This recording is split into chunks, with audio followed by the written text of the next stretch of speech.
एक महिला अपने हाल ही में जन्मे बच्चे के साथ समुद्र में 3 दिन और रात बिताती है। उनका एकमात्र आश्रय एक डूबते हुए कंटेनर में है। उसने बच्चे का डायपर समुद्र में फेंक दिया, जिससे कुछ मछलियां उसके पास आ गईं। इस तरह तुम यहाँ क्या कर रहे हो? आओ। उसने तुरंत एक साधारण मछली पकड़ने का औजार बना दिया, लेकिन मछलियां पकड़ना जैसा उसने सोचा था उतना आसान नहीं था। जब वह निराश हो गया तभी अचानक उसे आकाश में एक यात्री विमान नजर आया। उसने खुशी खुशी कंटेनर के अंदर दौड़कर एक कांच का टुकड़ा निकाला, लेकिन जब वह वापस आया तो अनजाने में अपने जांघ को काट लिया। दर्द की परवाह किए बिना उसने जल्दी से मदद के लिए चिल्लाने की कोशिश की, लेकिन दूरी बहुत थी और विमान में लोग उसे नहीं देख सके। घाव के संक्रमण से बचने के लिए उसने अपने घाव पर शराब डालकर इसे स्वच्छ किया और कान की हेडफोन की तार से अपने घाव को सी दिया।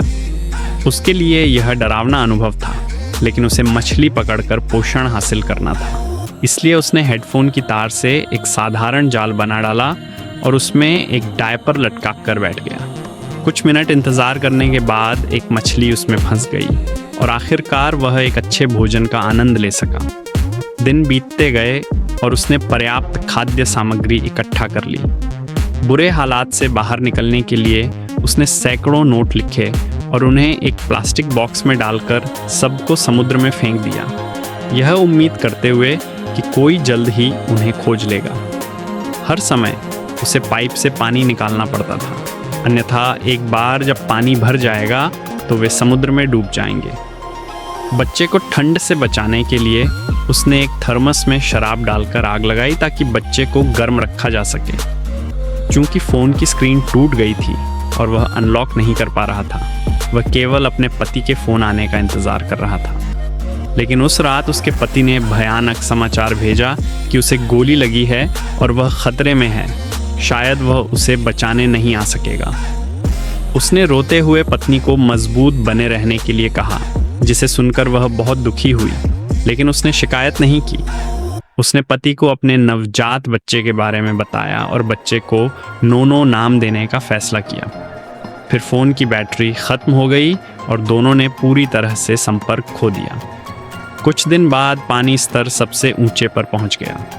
उसने सबसे बुरे हालात का सामना करने के लिए एक लकड़ी के तख्ते और प्लास्टिक बॉक्स से एक छोटी नाव बना ली, ताकि अगर कंटेनर समुद्र में डूब जाए तो वे थोड़ी देर के लिए नाव के सहारे तैर सकें। थोड़ी देर बाद एक गिलहरी की उपस्थिति ने उसे उम्मीद दिखाई, क्योंकि जहाँ गिलहरी होती है वहाँ समुद्र तट दूर नहीं होता है। लेकिन अच्छी स्थिति लंबे समय तक नहीं रही। रात में जो सीलेंट उसके छिद्रों को बंद करने का काम कर रहा था अचानक गिर गया। समुद्र की पानी तेजी से कंटेनर में आ रहा था। उसने अपनी जमा की हुई खाद्य सामग्री पाने के लिए तैरने का प्रयास किया, लेकिन एक रस्सी में उसका पैर फंस गया। मजबूर होकर उसे पानी के नीचे जाकर रस्सी को काटना पड़ा। आखिरकार कठिनाई से वह सफल हुआ, लेकिन जब वह पानी से बाहर आया तो बच्चे का कहीं पता नहीं था। उसने समुद्र में ज़ोर से चिल्लाया, लेकिन एक व्हेल वहाँ आ गई। व्हेल ने जानबूझकर पानी लिया और बच्चे पर फेंक दिया, जिससे बच्चा घबरा गया और ज़ोर से रो पड़ा।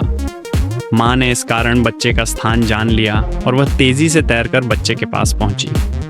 शुक्र है कि बच्चा सुरक्षित था और व्हेल वहाँ से चली गई। इस तरह वे समुद्र में एक पूरी रात प्याउल्यू करते रहे। माँ जानती थी कि उसने पूरी कोशिश की है। बच्चे का हाथ थाम लिया और कुछ भावुक शब्द कहे। जब उसने देखा कि गिलहरी फिर से आई है तो उसने अपने पास रखी मछली निकाल कर रख दी, जिससे जल्दी ही कई गिलहरियाँ वहाँ जमा हो गईं। ठीक उसी समय एक मछली पकड़ने वाली नाव पास आई और गिलहरियों की अजीब हरकत देखी तो तुरंत अपनी नाव वहाँ ले गई। उन्होंने बच्चे को नाव पर सुरक्षित रूप से चढ़ा लिया और रस्सी के सहारे माँ को भी खोज निकाला, लेकिन उस समय उसकी हालत गंभीर थी। लेकिन परोपकारी मछुआरों ने हार नहीं मानी और काफ़ी प्रयासों के बाद अंततः माँ को बचा लिया। यह विश्वास करने योग्य नहीं था कि एक महिला ने समुद्र में पाया और केवल अपनी अदम्य इच्छा शक्ति के बल पर अपने बच्चे के साथ जीवित रही। माँ का प्यार वास्तव में अद्भुत होता है।